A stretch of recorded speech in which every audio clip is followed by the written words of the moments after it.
6 new firefighters and paramedics joining the force in Belchertown today. That's just one of the stops we make as Western Mass News goes town by town.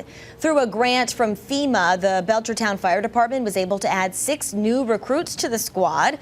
A swearing-in ceremony was held for them today. We're told the new hires will help the growing town population and call volume.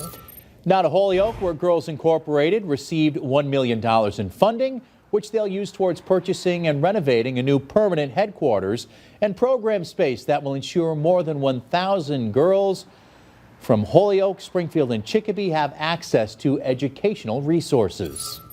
And our last stop is Springfield, where Brightwood Library has federal and state tax forms available for the public. A reminder, Massachusetts state taxes are due on or before April 18th. If you're in need of a tax form and live somewhere other than Springfield, you can check in with your local library to see if they have copies available.